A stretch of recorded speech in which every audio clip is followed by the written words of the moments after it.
जो इस वक्त पाकिस्तान और इंडिया के दरमियान कशीदगी है। जंग के हालात तकरीबन बन गए हैं। चली 40 मिनट की तकरीबन और राजनाथ सिंह का बयान आया कि सेना किसी भी एक्शन के लिए तैयार है। आसिफ का कहना है भारत के साथ जंग का खतरा है। 2 से 4 दिन बहुत अहम है। दोनों ममालिक की अफवाज सरहदों पर आमने सामने खड़ी हैं। भारत जो है उसे सिर्फ और सिर्फ एक मुल्क जो है वो सपोर्ट करेगा और वो इजराइल है। जो ओवरऑल माहौल हिंदुस्तान के अंदर बना हुआ है, हिंदुस्तान से बाहर बना हुआ है। अब पाकिस्तान के साथ एक जाली किस्म का माहौल बनाकर इतने महंगे तैयारे इंडिया फिर से खरीदने जा रहा है। कुछ दिनों से जो पहलगाम हमले के बाद से हिंदुस्तान की एक्टिविटीज हैं, कुछ इत्तलात हमारे पास पहुंची हैं ISPR से रिलेटेड, पाकिस्तान से रिलेटेड। पिछली मरतबा 2 तैयारे गिरवाए थे तो नरेंद्र मोदी ने 36 खरीद लिए थे, अब 26 मजीद खरीदने जा रहे हैं। अगले 2-3-4 दिन तक जो है वो ये खतरा मौजूद है और बाकी मुल्क जो है वो इसमें पोजीशन नहीं लेंगे। अमेरिका भी पोजीशन नहीं ले रहा, तो इंडियन मीडिया ये कहता है कि हमारी सपोर्ट तो सिर्फ और सिर्फ इसराइल करेगा, क्योंकि 26 लोग जो हैं वो मारे गए हैं दहशतगर्दों के हमले में। तो इसका बेनिफिशियरी कौन हुआ? बेनिफिशियरी तो वो कंपनी है जिसका असला बिक रहा है। सबको नजर आ रहा है कि ये मामला क्या है, मगर अब बौखलाहट जो है वो काफी हद तक बढ़ चुकी है। बहरहाल आई होप कि ऐसा ना हो। जाहिर बात है जंग के ऊपर जो है हम लोग मीम्स बना तो रहे हैं, बिल्कुल कर रहे हैं, लेकिन जंग जो है वो बिला आखिर फिर एक जंग ही है। मतलब उसमें नुकसानात भी होते हैं, जानी नुकसान होते हैं, माली नुकसान होते हैं। कौमें बहुत पीछे चली जाती हैं जब जंगें होती हैं। तो या वो लोग हैं जो ये सौदा करवा रहे हैं। इसी तरह पाकिस्तान जैसे मुल्कों में भी यही होता है। जब तक लड़ाई चल रही है आपकी जेब से पैसा निकलता रहेगा, और जब लड़ाई खत्म हो गई तो फिर आपकी जेब से पैसा कैसे निकलेगा? वैसे भी पाकिस्तान की जो मिलिट्री एस्टेब्लिशमेंट है उन्होंने कारोबार के और भी बहुत सारे बंदोबस्त कर लिए हैं। वहाँ पर अभी तक कोई सॉलिड रीज़न, सबूत हिंदुस्तान के हाथ नहीं आया कि इस अटैक के पीछे पाकिस्तान मुलव्वस है। इसमें मुख्तलिफ इकदाम किए जा रहे हैं। मसलन पाकिस्तान के न्यूज़ चैनल्स की पाबंदी, वहाँ पर पाकिस्तान के यूट्यूब चैनल्स की जो इंडिपेंडेंट चैनल्स हैं उनको पाबंद करना, और फिर वहाँ से जो मीडिया का नैरेटिव है, यकतरफा बयानियाँ जिस तरह से चलाया जा रहा है, उसने बहुत सारे सवालात को जन्म दिया है। से पूछा मैंने कहा जी ये जो आप कह रहे हैं कि हम जो है वो करवा देते हैं न्यूट्रल इन्वेस्टिगेशन जो है करवा लेते हैं पहलगाम वाक़े की, तो ये जो पहलगाम का जो वाक़या है इसमें तो कौन करेगा, इसकी इन्वेस्टिगेशन करेगा कौन? उन्होंने कहा जी यूनाइटेड नेशंस कर ले या कोई भी तीसरा फरीक जिससे दोनों मुल्क जो हैं वो राज़ी हों उनसे कर लें। तो मैंने प्रोग्राम के अंदर ये तजवीज़ किया, मैंने कहा जी ये जब पहलगाम का वाक़या पेश आया था तो उस वक्त तो नरेंद्र मोदी जो है वो मोहम्मद बिन सलमान से मिलने गया हुआ था सऊदी अरब, और आजकल वो बड़ी पिंगे बढ़ाने की कोशिश कर रहा है सऊदी अरब के साथ। तो हाउ अबाउट सऊदी अरब? तो उन्होंने कहा हाँ बिल्कुल ठीक है, हमें तो कोई इतराज़ नहीं, हमारा तो सऊदी अरब से वैसे ही दहाइयों पुराना एक रिश्ता है। भारत को तो टोक पैगाम दिया जाए कि तुम हमला करोगे तो हम ज़मीनी और फ़ज़ाई हमले करेंगे, ये साफ बात की जाए, जैसे इमरान खान ने की थी।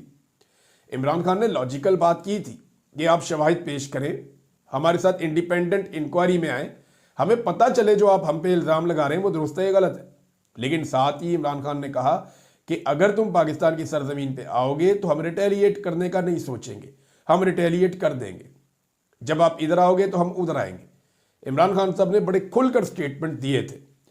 अब उमर अयूब साहब ने कहा कि कठपुतली हुकूमत की तो कांपें टांग गई हैं, टांगे कांप रही हैं, डर रहे हैं। शहबाज शरीफ कहते हैं कि तहकीकात करवाई जाए, ये तो हथियार डालने के मुतरादिफ है।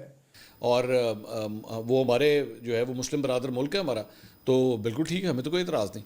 तो this could be a possibility, मतलब ये इंडिया के जो है वो इसके ऊपर जो है उनको बात करनी चाहिए।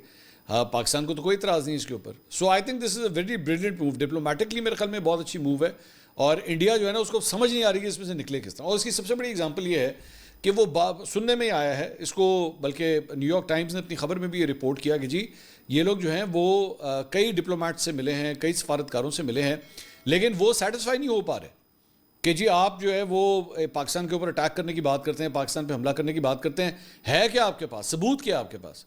इस दौरान पाकिस्तान की जो हुकूमत है वो मुख्तलिफ मुल्कों की जो सफारतकार हैं या सफारतकारी है उसके हवाले से अपनी कोशिशें कर रही है, गुफ्तगू भी चल रही है, और प्रीएम्प्ट करने की कोशिश कर रही है कि हिंदुस्तान क्या क्या हथकंडे इस्तेमाल कर सकता है। इस सूरत में आपने देखा होगा कि पिछले वीकेंड के ऊपर भी किस तरह की स्टेटमेंट्स आई हैं। पूरी दुनिया इस वक्त हिली हुई है कि हिंदुस्तान और भारत जो कि दो न्यूक्लियर पावर्स हैं, उनके बीच में स्टैंड ऑफ है, वो एक दूसरे के आमने सामने खड़े हैं।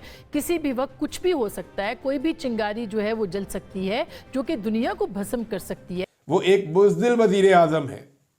मोदी सरकार हमला करने का कहता है और ये जवाब देने की बजाय हथियार डालने की बात करते हैं।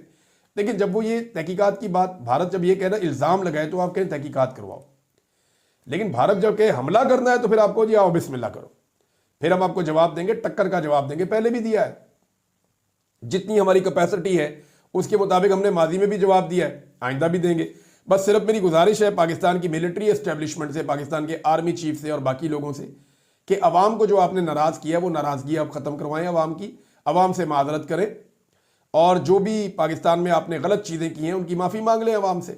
जी हाँ दोस्तों, जैसा कि आपने देखा है कि राजनाथ सिंह और पीएम मोदी का मीटिंग हुआ है, जिसमें राजनाथ सिंह, ऐसा सूत्रों के हवाले से खबर है कि राजनाथ सिंह ने बोला कि हम हर स्थिति में तैयार हैं, हर हमले के लिए तैयार हैं, ठीक है।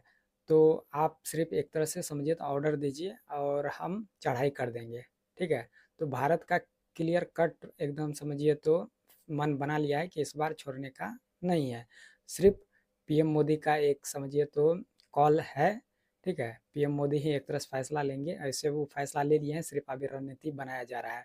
तो अभी क्या है कि राजनाथ सिंह जी जो हैं वो गए हुए थे पहलगाम, ठीक है, जहाँ पे ये आतंकवादी हमला हुआ है। तो वहाँ का मुआयना कर रहे हैं, वहाँ का अभी जो आर्मी चीफ है उनसे भी बात कर रहा है कि ज़मीनी स्तर पर अभी क्या हो रहा है। तो वो सारी चीज़ें बात करके अब क्या है कि वो सारा चीज़ रिपोर्ट कर रहा है। अभी क्या है, बहुत सारा जो बात है वो गोपनीय है। ऐसे भी अभी जो भारत का मीडिया है उनको भी बता दिया गया है कि अभी जो ये एक्शन चल रहा है, ठीक है, और जो अभ्यास चल रहा है, सैन्य अभ्यास, उसकी जानकारी या उसका फुटेज अभी मीडिया में लीक ना करे, ठीक है। तो एक तरह से स्ट्रेटेजी अच्छा है और करना भी चाहिए। पाकिस्तान को भनक नहीं लगने देना चाहिए, क्योंकि पाकिस्तान के पास तो उतना टेक्नोलॉजी नहीं है, लेकिन होता है ना, बाहर वाला देश है कुछ ऐसा जो उसको जानकारी दे सकता है कि भारत ये कर रहा है, ठीक है।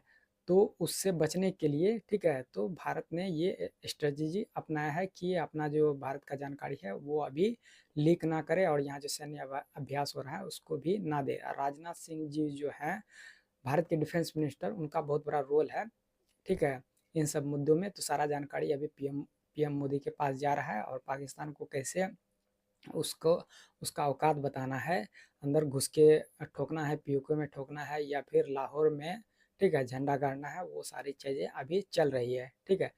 तो आपका क्या कहना है कि जल्द से जल्द भारत को कार्रवाई करना चाहिए? क्योंकि भारत का जो अभी लोग हैं वो भी कह रहे हैं कि जल्द से जल्द एक्शन हमको देखना है। तो आप भी इसके फेवर में हैं? कमेंट में अपनी राय जरूर दें और चैनल पर नए हैं तो चैनल को सब्सक्राइब जरूर कर लें।